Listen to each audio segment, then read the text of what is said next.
filosofía argentina, un pensamiento riguroso acerca del lugar del hombre en la sociedad.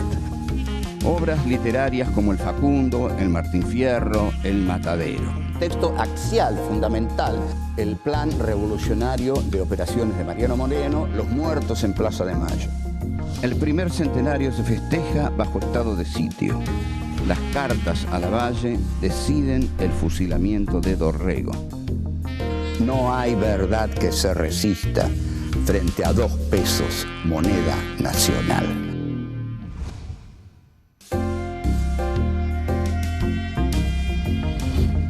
Encuentro 5.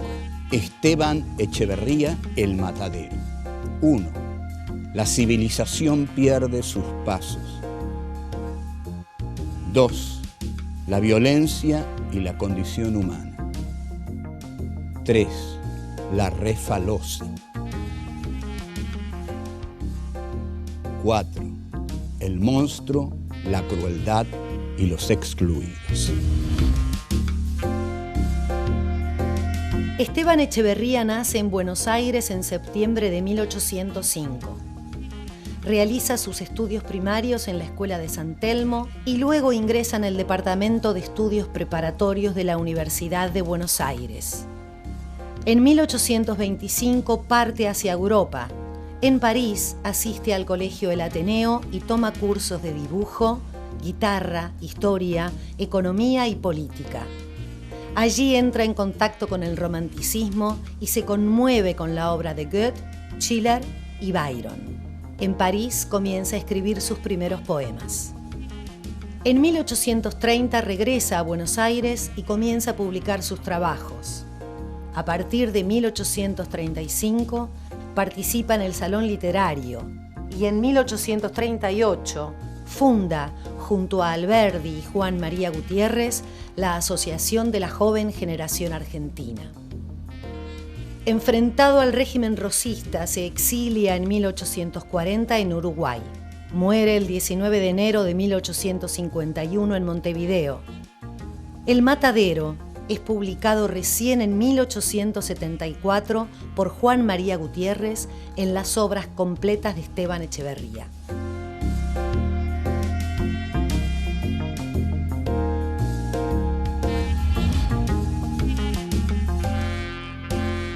En 1835, don Juan Manuel de Rosas asume como gobernador de la provincia de Buenos Aires y asume también como el vengador de Juan Facundo Quiroga, que había sido asesinado en Barranca Yaco.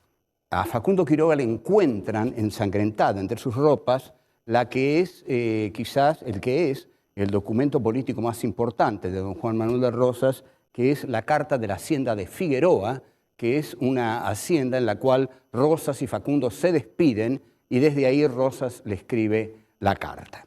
En 1835, lo que estaba pasando en Buenos Aires en el ámbito intelectual era que se había creado en la librería de Marcos Sastre un salón literario.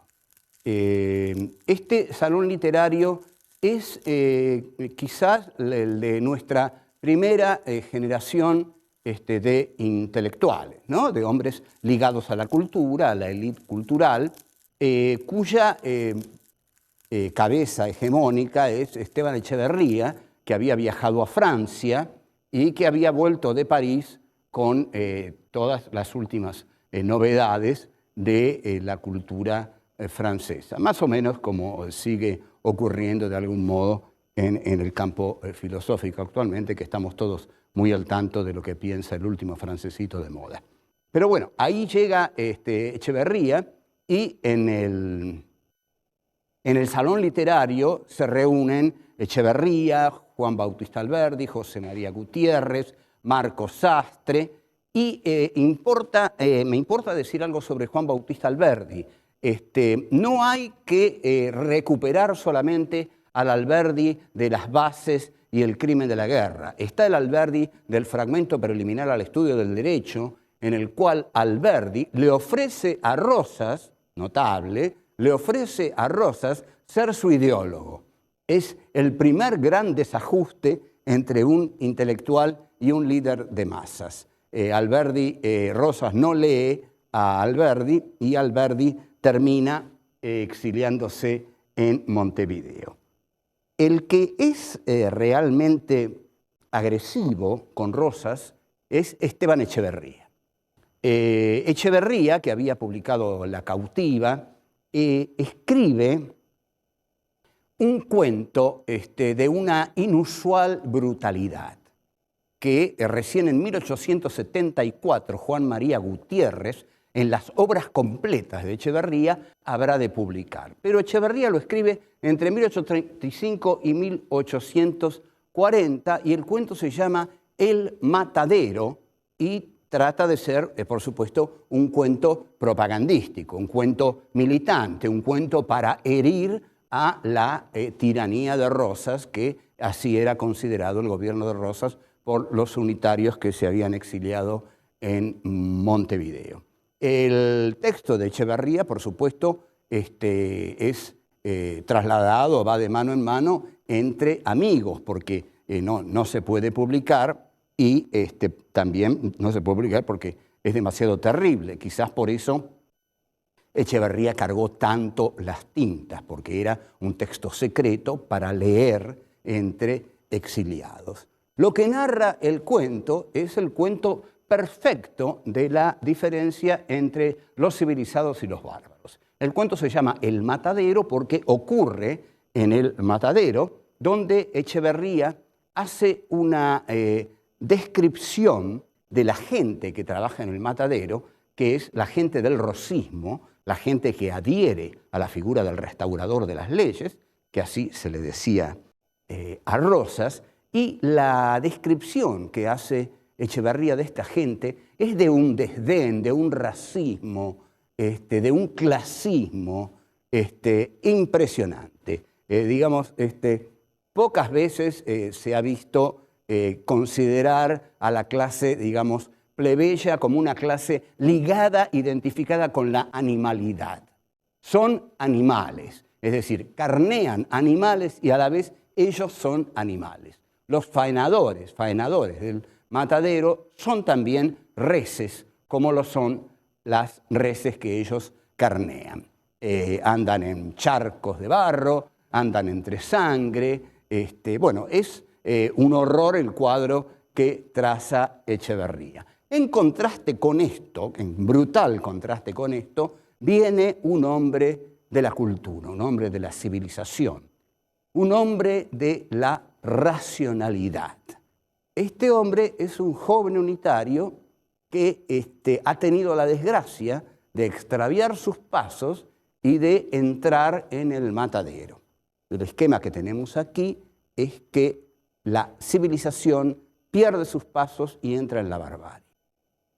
Este joven que viene en silla inglesa, que viene muy elegantemente vestido, que tiene modales exquisitos porque es de la alta sociedad, ¿no? de la burguesía más alta o de la oligarquía más concentrada de Buenos Aires, un culto, pierde sus pasos en el matadero y ahí es muy mal recibido. Es muy mal recibido porque todos los del matadero se dan cuenta que quien ha llegado es evidentemente un unitario. Y seguimos más adelante.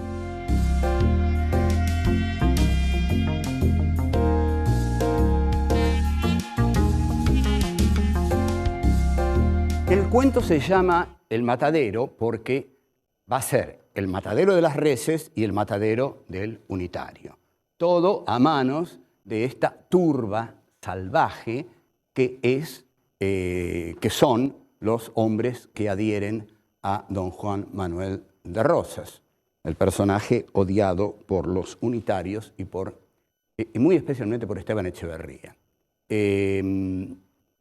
Entonces, el unitario es visualizado por los hombres del matadero. Aquí ya se produce un encuentro brutal. Lo ven, y ven que es una especie, que es un joven, que en realidad muchos ilustradores lo ilustran como el propio Echeverría, que viene montado en una cabalgadura de silla inglesa. La silla inglesa para Sarmiento en el Facundo va a ser muy importante, porque Sarmiento va a decir que si Lavalle hubiera hecho la campaña de 1840 en silla inglesa, la habría ganado. O sea, que estos elementos de la cultura europea son muy valorados por los hombres de la élite cultural de Buenos Aires. De modo que este joven unitario viene montado en silla inglesa. Y los del Matadero, que están comandados por un siniestro personaje que se llama Mata 7, apenas lo ven venir en silla inglesa, dicen, ahí viene un unitario. Ustedes noten la alegría que deben haber sentido los tipos del Matadero cuando se les viene un unitario, se les viene un juego, se les viene un tipo con el cual se van a divertir mucho. El unitario, como todo unitario que se enfrenta con la chusma, ¿no?, es muy altanero y los desprecia con sus gestos, con su mirada, qué quieren con él, cómo se atreven, cómo se le acercan. Y hay un juez en el Matadero que lo primero que le pregunta al unitario es lo más visible para un federal. ¿Por qué no trae usted la divisa punzó? La divisa punzó era un pedazo de género, punzó, que Rosas obligaba a que todo el mundo lo llevara, ¿no?, como identificación de su adhesión a él, a Rosas. O sea que había que llevar la divisa punzó. El unitario, como era unitario, es decir, como no adhería a Rosas, no llevaba la divisa punzó. Entonces, lo que responde el unitario también es tremendamente altanero. Eso, la divisa punzó, es para ustedes. Yo soy un hombre libre, no la llevo. Es decir, lo que le está diciendo, a mí nadie me impone llevar una divisa punzó, porque yo soy un hombre libre.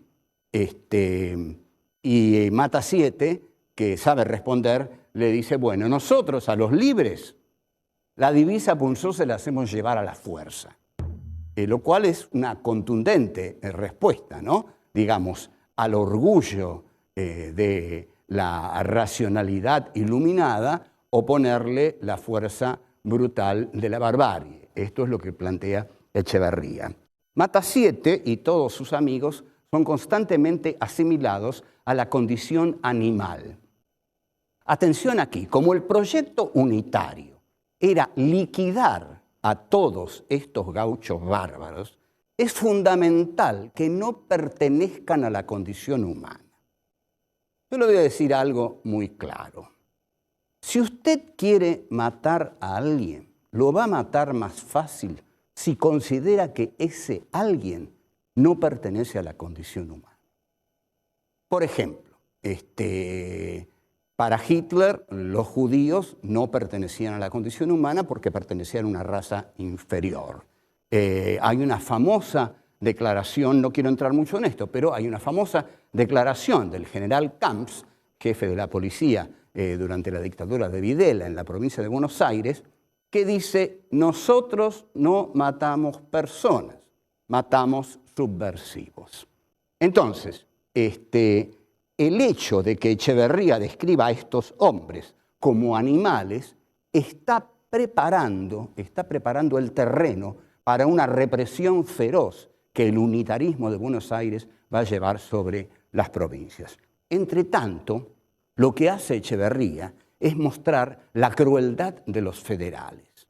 Atención aquí también, siempre que en un texto se muestra la crueldad del enemigo, es porque se está preparando y justificando la crueldad que uno, cuando esté en buenas condiciones, va a ejercer sobre ese enemigo. Entonces, a Echeverría, por supuesto, le interesa muchísimo demostrar que los federales son infinitamente crueles, porque luego ellos van a ser crueles con los federales.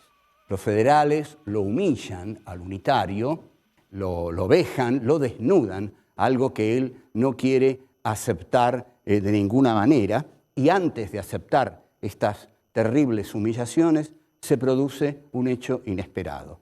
El unitario revienta de sangre, ¿no? Sus asesinos quedan sorprendidos por toda la sangre que tiene el unitario y por cómo ha reventado antes de que pudieran vejarlo más. Entonces, así termina el cuento, en medio de un baño de sangre, y Echevarría que dice: esa es la Federación Rosina y es en el matadero donde tiene su lugar.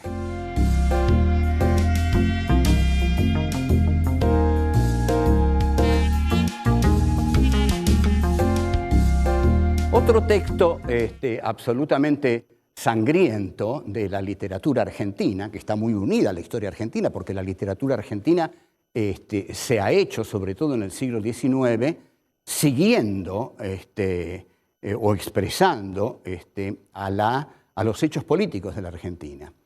Tanto es así que hay muchos unitarios que después de leer el Facundo de Sarmiento decían: ahora sabemos por qué luchamos.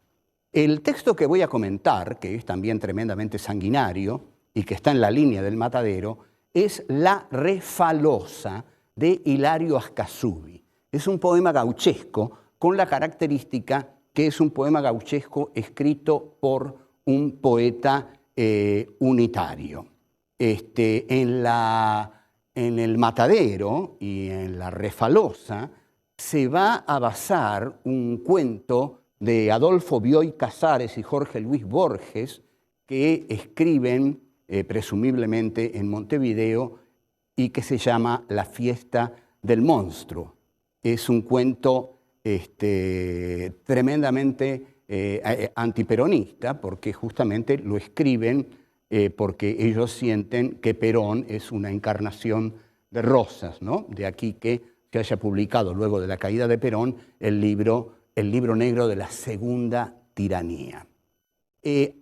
Ascasubi toma la voz del mazorquero y a través de lo que el mazorquero dice, Ascasubi va a mostrar la infinita crueldad de los hombres de la mazorca.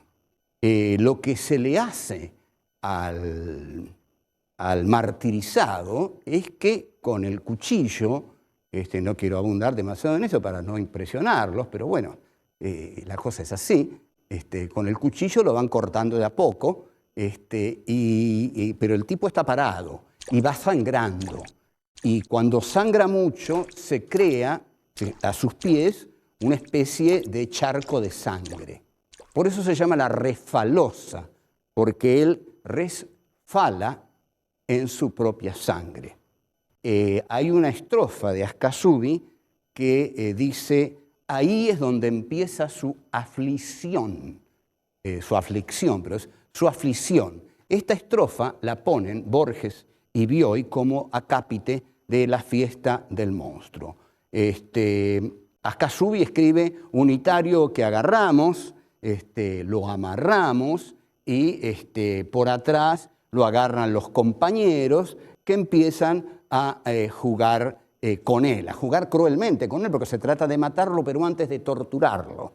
Entonces, esta es la crueldad que Ascasubi quiere mostrar en los mazorqueros. Y la cita que vamos a leer es la siguiente: con un puñal bien templado y afilado, que se llama el quitapenas, le atravesamos las venas del pescuezo.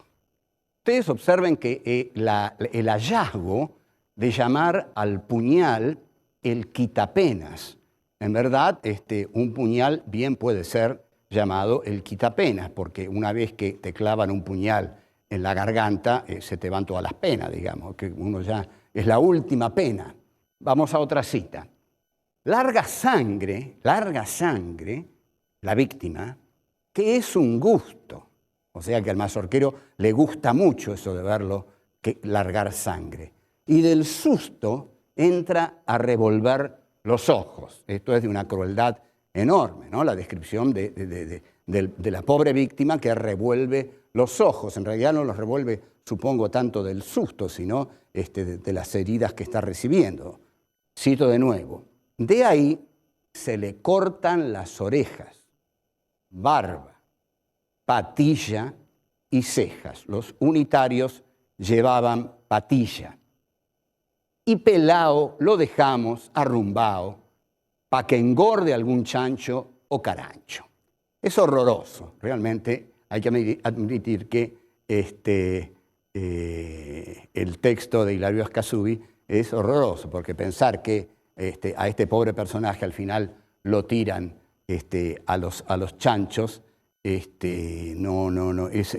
la descripción de una crueldad que mayor no puede ser. Ricardo Rojas, en su Historia de la Literatura Argentina, va a decir que no conoce un texto de mayor crueldad que La Refalosa que escribe Hilario Ascasubi. La Refalosa está escrita con tanta habilidad por Ascasubi que en realidad realmente sentimos que nos habla un degollador de la mazorca, porque describe con tanta precisión, con tanta habilidad y con tanta crueldad y con tanto gusto y con tanto placer esa masacre, esa tortura a la que se somete al unitario, que solamente un cruel mazorquero puede matar así. Ahora hagamos la pregunta: si este hombre mata así, ¿cómo deberá morir? ¿Cómo se plantea matarlo cuando llegue la hora de la venganza?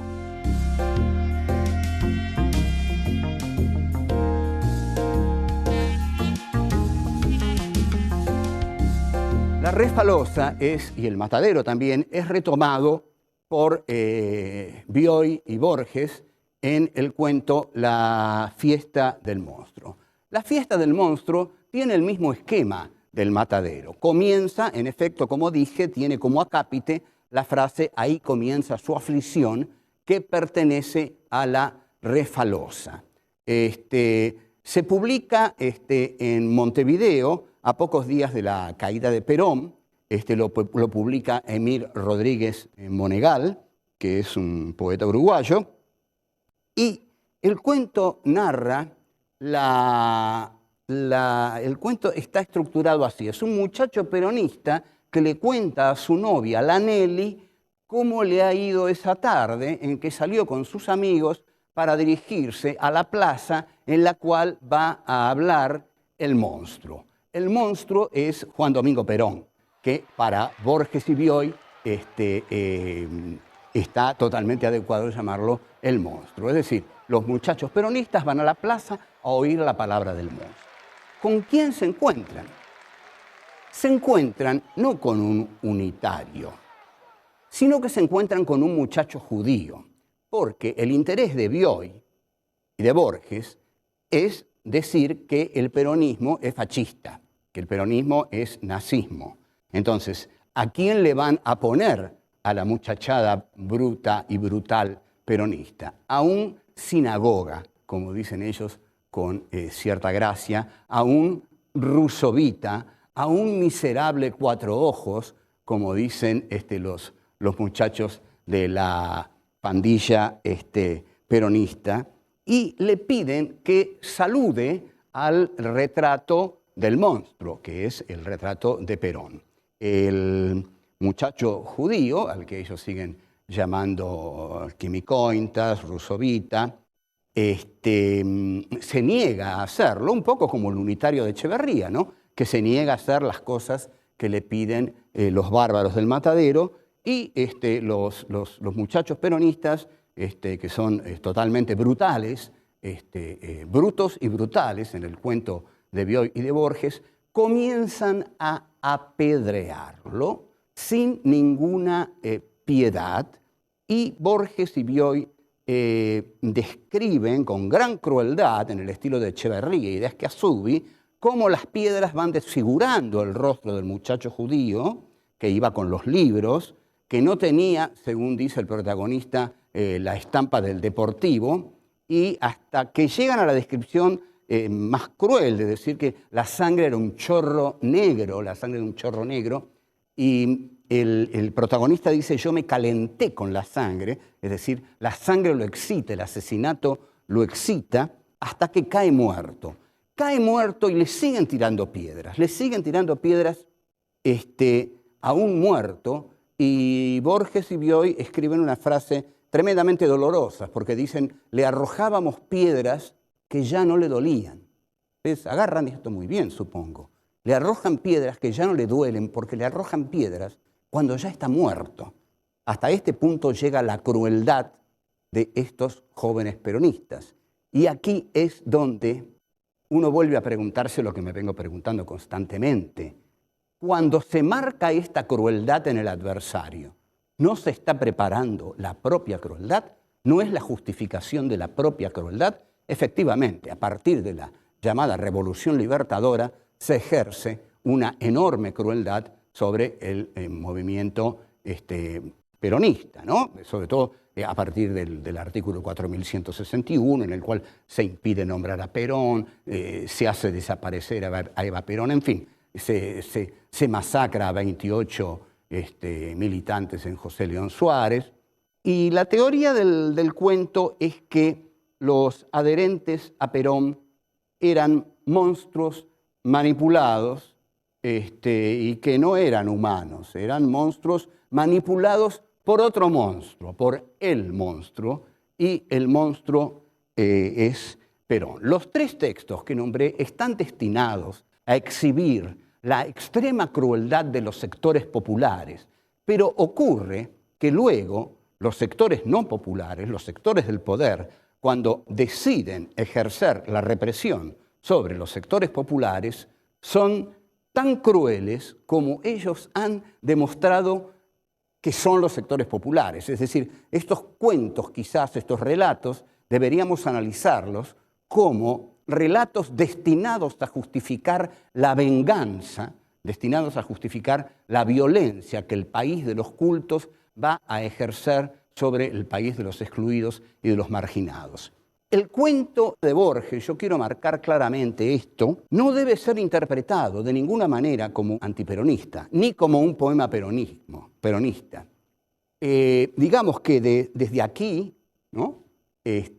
Con toda buena voluntad y apertura de corazón, propondríamos salir de una vez por todas de la antinomia peronismo-antiperonismo. Habría que pedirles a los antiperonistas que no se empobrezcan tanto odiando hasta tal extremo o despreciando hasta tal extremo a un movimiento político que tuvo una enorme riqueza e importancia en la Argentina. Y a los peronistas que no crean que representan naturalmente a la patria, a la soberanía, al pueblo, sino que los otros, los que no son peronistas, también representan algo esencial del país. O sea que debiéramos salir de esta antinomia como debiéramos salir de muchas antinomias para poder vivir en una democracia plena, llena de conflictos, pero que respete fundamentalmente la identidad del otro. Bueno, chao, hasta luego.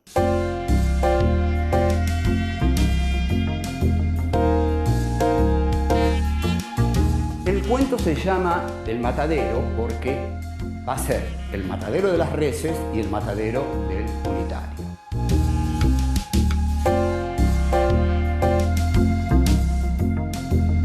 Nosotros, a los libres, la divisa Punzó se la hacemos llevar a la fuerza.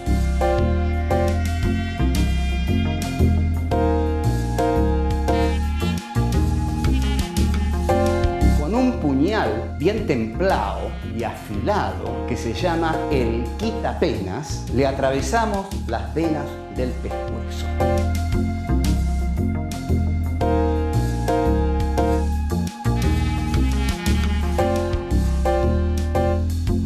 Cuando se marca esta crueldad en el adversario, ¿no se está preparando la propia crueldad?